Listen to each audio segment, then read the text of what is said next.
I had really tough times when I was named California's first Latina cabinet secretary, and I knew that Hispanics across the country wanted me to succeed, and yet I personally struggled with the fact that I left my family at home.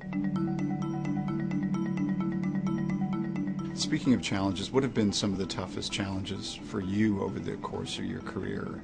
You know, I felt challenged, maybe because I was young. I felt that I had to prove myself, that I had to have all the answers. And I think over time we learned that there is so much intelligence in each and every one of our human resources. And so I have to remind myself that I'm not responsible for all of the answers, that I'm responsible to ensure that I'm championing people and creating an environment that allows them to produce the answers that we need.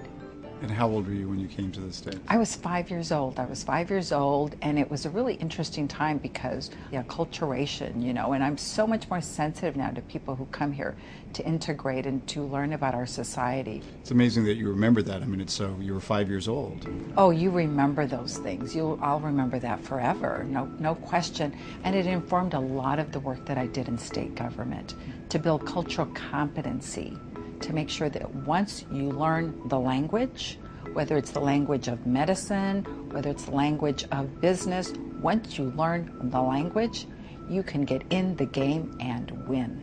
And when you give mentoring advice to young women, what do you typically tell them? When you are given a hand to help and you reach up, you don't grab the other person's arm with two. You take that one and then you reach back to pull another to get everybody out. And I take that responsibility very seriously. And so I thought the most important thing that I could do is to have other young women have an experiential learning experience about how to engage in government.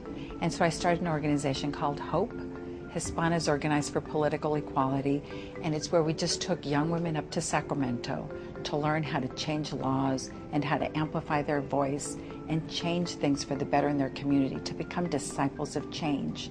Whether you are female or male, if you engage in public policy making, I think that we can change the